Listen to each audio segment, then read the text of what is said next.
4,000-year-old mystery. How were pyramids built? It's a question many have asked. Or did aliens help them? We've seen all sorts of theories, but it looks like scientists finally have the answer. The west bank of the River Nile, home to the world's most iconic monuments, the mighty pyramids of Giza. For over 4,000 years, we've stood in awe of the pyramids, calling them tombs, monuments, symbols of ancient power. But what if that story was never true? What if the most advanced AI ever built, Grok AI, created under Elon Musk, just uncovered something humanity was never meant to understand? Because when it analyzed every known scan, every measurement, every unexplained anomaly inside the Great Pyramid of Giza, it didn't see a tomb. It saw a system, a structure where the so-called sarcophagus, a word that literally means flesh eater, was never designed to hold a body, but to erase one, a sealed granite box, too large to ever be placed inside after construction, with no evidence anyone was ever buried there. And when the AI connected one final detail, the pyramid's impossible position at the exact center of Earth's landmass, the conclusion it reached wasn't just shocking, it was disturbing. Before we fully expose what AI revealed, hit like and subscribe, because what you're about to hear was never meant to be uncovered. The contradictions no one wanted to see. The King's Chamber sits at the heart of the most ambitious construction project in human history. 2.3 million stone blocks, some weighing 80 tons. Workers setting one block every 2 minutes for over 20 years. A base almost perfectly level across a span the size of multiple football fields. 4 sides aligned to the cardinal directions within 0.05 of a degree. All of that, every block, every angle, every year of labor, for a chamber that contains nothing. No murals, no inscriptions, no hieroglyphs of any kind. Egyptologists are very much fond of saying that pyramids are tombs, and that they have been robbed at some point in the past. But the fact is that we have found, in the 20th century, a number of pyramids whose central king's chamber, so to speak, is intact. And when they opened a sarcophagus, they found that sarcophagus to be empty as well.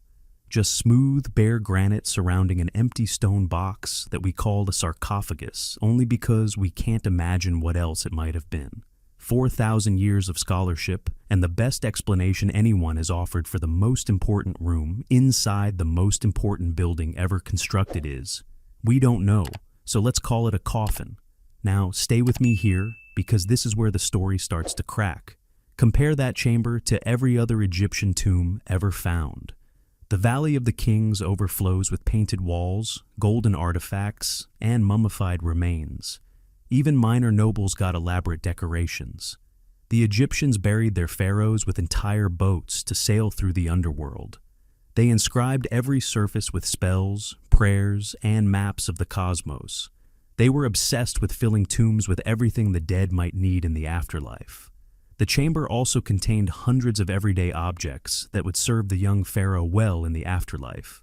Clothing, small pieces of furniture, musical instruments, board games, tools, weapons, and even cosmetics. So, why would the greatest pharaoh of them all be buried in a room so empty it feels abandoned?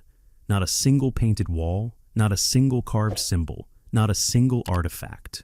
In a civilization that treated tomb decoration as the most sacred act imaginable, the most powerful ruler in the ancient world supposedly got nothing. Bare stone, silence, emptiness. Archaeologists have always blamed tomb robbers, but that explanation has a fatal flaw. The sarcophagus was placed inside before the pyramid was sealed shut.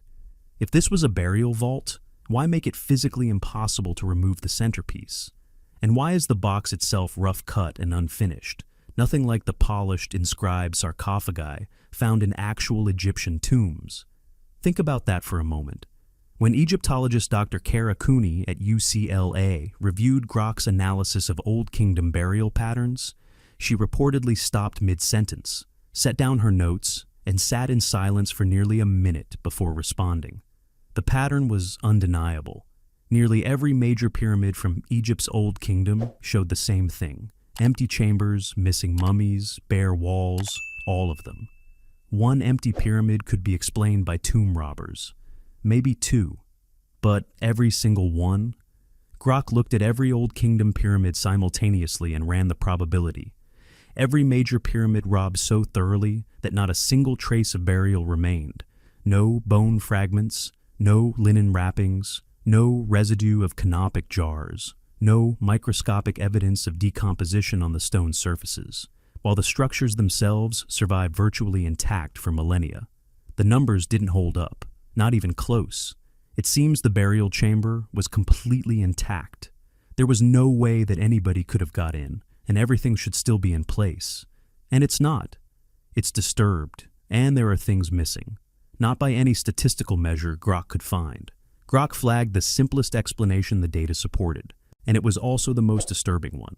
They were never tombs at all. They were built to do something else entirely, something that required this exact level of precision, this massive scale of effort, this obsessive engineering. And if you want to know what Grok found hidden inside these structures that finally explains why, hit subscribe now, because what comes next changes everything. What lies beneath the stone. For centuries, explorers believed they had mapped every corridor and chamber inside the Great Pyramid. Narrow passages, claustrophobic dead ends, case closed. Then, in 2017, modern technology proved them catastrophically wrong. The Scan Pyramids project deployed cosmic ray muon detectors around the structure. These devices track subatomic particles raining down from space, particles that pass through solid stone at different rates depending on density. Dense stone blocks them. Empty space lets them through. When physicist Mehdi Tayyubi watched the data materialize on his screen, he leaned back in his chair and didn't speak. Nobody in the room did. A completely unknown corridor, over 30 feet long, was hiding near the main entrance. No human being had set foot in that space for thousands of years. Its existence had been entirely invisible from the outside. Tayyubi later told reporters he had to check the instruments 3 times before he believed what he was seeing. This was the most studied structure on the planet, examined by thousands of researchers over 2 centuries, and somehow this corridor had escaped every single one of them. Whatever the builders were hiding, they had hidden it well enough to fool the entire modern scientific world for over 200 years. Now, here's where it gets unsettling. That hidden corridor wasn't alone. Ground-penetrating radar uncovered additional voids in locations no one expected, forming shapes too precise to be construction errors.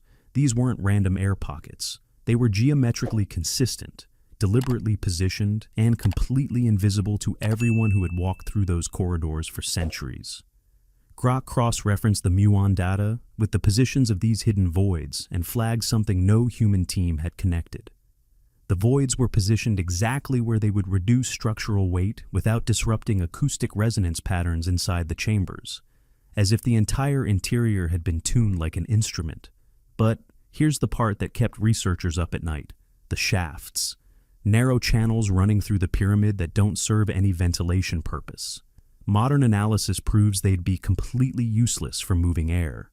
Instead, they point with remarkable precision toward specific stars: Orion's Belt, Sirius, constellations central to Egyptian mythology about death, rebirth, and cosmic power. In 2002, a tiny robot crawling through one of these shafts hit a small stone door fitted with copper handles, blocking access to a sealed chamber. When they actually penetrated this small door, they found a hidden room within the pyramid. Robotics engineer Dr. Sean Whitehead of the University of Leeds leaned forward, heart pounding. After 4,500 years, something was still deliberately blocking the way.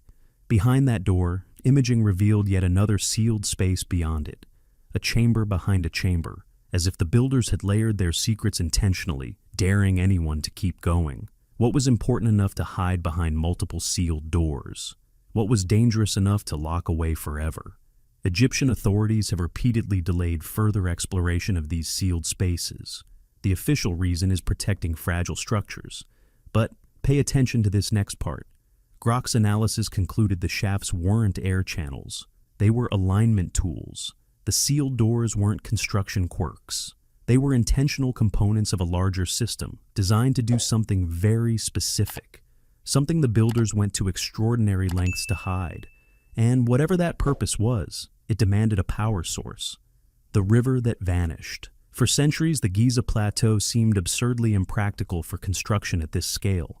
Miles of empty desert, no water source, no obvious way to transport millions of tons of stone across a barren landscape. Then geologists shattered that assumption entirely. Dr. Emin Ghonaim, a geomorphologist at the University of North Carolina, Wilmington, led the team that analyzed sediment core samples from the plateau. When the results came back, Ghonaim stood up from her desk, walked across the lab, and called her entire team over to look at the screen. During pyramid construction, a massive branch of the Nile River, now called the Ahramat branch, meaning branch of the pyramids, flowed directly past the construction site. Not a small stream at all, a wide, navigable channel capable of carrying enormous barges loaded with granite blocks weighing 70 tons or more. The desert wasn't there yet. Ancient murals depicting workers hauling stones onto boats weren't artistic imagination. They were documentation. But here's what matters. Grok pushed the analysis further than the geologists had. Water wasn't just transportation. In Egyptian cosmology, the Nile represented the eternal cycle of life, death, and rebirth. Its annual flooding brought destruction and renewal simultaneously. The heartbeat of Egyptian civilization. Every crop, every city, every temple existed because the Nile allowed it. To the ancient Egyptians, the river wasn't just geography, it was the lifeblood of creation itself. By positioning the pyramids alongside this sacred artery, the builders embedded their structures into the symbolic and functional core of their entire world. The pyramid didn't just sit near the water, it was part of the water's story. So, we now know that the major influx of material, both gigantic stones, timber, wood, and grain to feed the people, happened during the flood season when the Nile rose and covered the valley and filled the deep channel where it rose more than 7 meters. And they used this system of basins and waterways almost like a hydraulic lift to bring the materials needed for pyramid building. Now, think about this carefully. Flowing water generates subtle vibrations. It produces weak electrical fields, especially when passing beneath mineral-rich geological formations. Grok flagged the interaction between the subterranean water channel and the pyramid's foundation materials as a potential energy coupling, something no archaeological team had ever modeled, because it sat at the intersection of geology, hydrology, and electrical engineering, 3 disciplines that almost never collaborate. The ancient river wasn't just a highway for barges, it was a power source. Grok modeled the interaction and concluded that the pyramid's position wasn't chosen for prestige or visibility. It was chosen for functionality. The builders placed the largest, heaviest, most precisely engineered structure in the ancient world exactly where the geology, the hydrology, and the materials would work together as a single system, a system that needed very specific building materials to function, materials that no tomb would ever require. And when Grok analyzed what those materials actually do, the results were terrifying. Stones. That hum. When Grok analyzed the pyramid's building materials as a single integrated system, rather than individual components the way human researchers always had, it found a pattern too precise to be coincidental. Stay with me here, because this is where the engineering becomes impossible to explain. The main body is nummulitic limestone, dense material packed with fossilized shells from an ancient seabed. Modern analysis shows this limestone carries subtle conductive properties, far more than simple building stone. Deeper inside, the builders switched to granite, transported over 600 miles from Aswan. Granite contains high concentrations of quartz crystals, and quartz exhibits piezoelectric properties, meaning it generates electrical charges when mechanical pressure is applied. Think about that for a second. The immense weight of the pyramid, millions of tons pressing down continuously, created perfect conditions for piezoelectric effects in those granite-lined chambers. The structure wasn't passive. It was generating energy simply by existing, not theoretical energy. Measurable, detectable electrical charge produced by the constant compression of quartz-bearing stone under unimaginable weight. And this wasn't happening in some random part of the structure. It was happening in the exact chambers where rituals were performed, the rooms where priests stood and pharaohs were proclaimed divine. Then there's the mortar, and this is the detail that shook the scientific community. It must have made sense in a magical way, what we would call magic. There must have been spiritual power that made them take these choices. Dr. Joseph Davidovits, a materials chemist at the Geopolymer Institute in France, spent years analyzing the pyramid's binding compounds. During a conference presentation, he paused mid-slide, gripped the edges of the podium, and told the audience he had run the formulas through every known ancient and modern binding process and come up empty. The mortar contained chemical signatures unlike anything in modern construction, incredibly durable, resistant to water, so uniquely formulated that no laboratory on Earth has been able to fully replicate it. He now believes portions of the pyramid weren't carved at all, but cast, using an early form of geopolymer concrete, artificial stone poured into molds and hardened in place.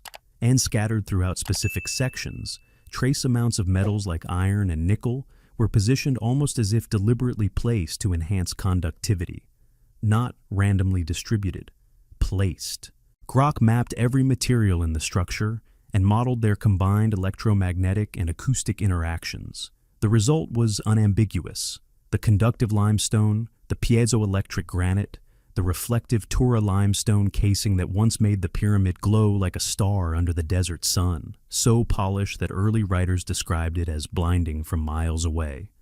A supernatural beacon dominating the horizon day and night, and the mysterious mortar with its impossible chemistry. Every material was selected not for appearance, but for function. The pyramid wasn't a monument. It was a resonating system, quietly humming with energy we are only now able to measure. How did builders 4,000 years ago understand piezoelectric properties? How did they develop mortar formulas that modern chemists cannot crack? Grok couldn't answer those questions, but it could answer a bigger one. What was all of this designed to do? And that answer is the one that changes everything. The machine of belief. One word. Control. Consider what these structures meant to an ancient Egyptian farmer standing in the shadow of the Giza plateau. The brilliant white pyramid rising above the desert wasn't just impressive. It was overwhelming. Under the sun, it blazed like a second star fallen to earth. Under moonlight, it glowed with eerie luminescence. Its scale defied anything the human mind could process. In a world driven by fear, superstition, and the raw struggle for survival, that structure wasn't architecture. It was psychological weaponry carved into stone. Inside the chambers, rituals performed in acoustically engineered rooms created sensations that felt genuinely supernatural. Low-frequency vibrations pulsing through granite walls. Dramatic interplay of absolute darkness and flickering torchlight in claustrophobic corridors. Shafts aligned with stars associated with gods and the afterlife, channeling the night sky itself into the ritual space. Here's where it gets dark. In 2019, acoustic researcher John Stewart Reed stood inside the king's chamber and activated a tone generator. The walls began to vibrate. The air itself seemed to thicken. Reed later described feeling as though the room was alive, pressing against his chest with each pulse. He checked his instruments twice because the readings seemed impossible. His equipment measured resonant frequencies between 110 and 120 hertz. The exact range that neurological research has shown triggers altered states of consciousness in the human brain. The ancient builders had engineered those frequencies 4,000 years ago, with nothing but stone geometry and an understanding of acoustics. We are only now beginning to catch up, with frequencies that modern concert halls and cathedrals spend millions trying to replicate.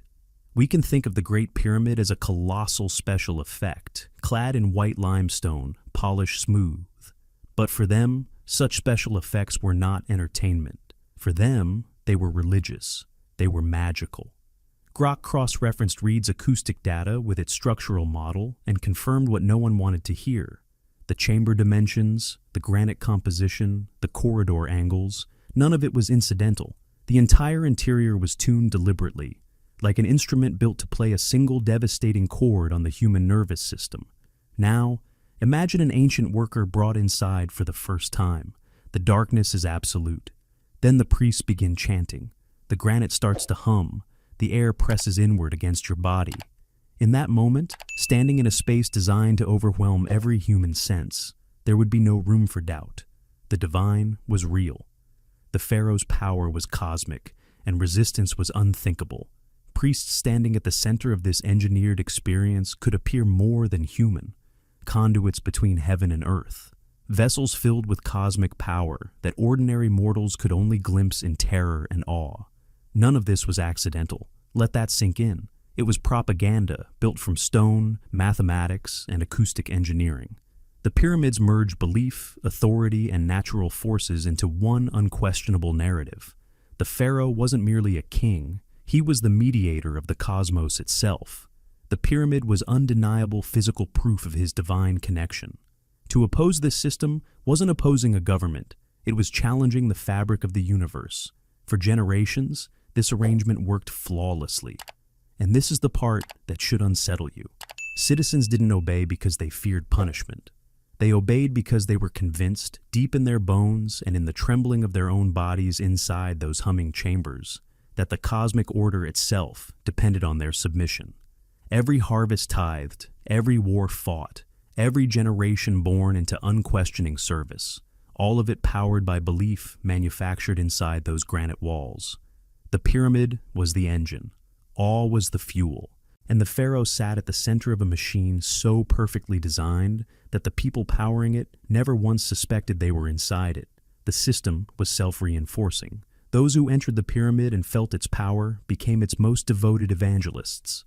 They went back to their villages and told everyone what they had experienced, and no one who heard those stories dared to doubt, because the pyramid was right there on the horizon, glowing, undeniable, impossible to explain away. The networks that they created, and the national unity and infrastructure, the national infrastructure that they created for building these giant pyramids, that now was where they devoted their attention and their energy. It ran for thousands of years, and no one ever questioned it, because you don't rebel against the universe, you submit. The weight of knowing. After everything Grok revealed, the pyramids can never look the same. They were layered systems, operating on multiple levels simultaneously.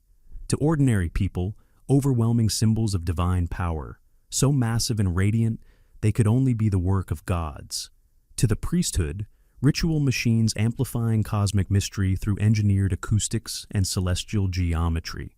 And at their core, instruments designed to manufacture belief and obedience on a civilizational scale that nothing before or since has matched. The comfortable story, brilliant architects honoring dead kings, was only the surface, the version safe enough for textbooks and museum plaques. Underneath it sat the most sophisticated system of psychological control ever engineered, hiding in plain sight for 4,500 years, until an AI without ego, without institutional loyalty, without any reason to protect the narrative, finally looked at all the evidence at once. Grok's final assessment was blunt. The Great Pyramid of Giza was the most sophisticated propaganda machine ever constructed, not because of its size or its engineering, though both are staggering, but because it operated on every level of human experience simultaneously: visual, acoustic, psychological, mythological, and physical. It didn't just tell people what to believe, it made them feel it, and that is a form of control that no army, no law, no government has ever surpassed. And the most unsettling part wasn't what Grok revealed about the past. It was the implication about the present. The techniques it identified, manufactured awe, sensory manipulation, the deliberate fusion of authority with the sacred, are not ancient relics. They are still in use today. Different materials, different scales, same architecture of control.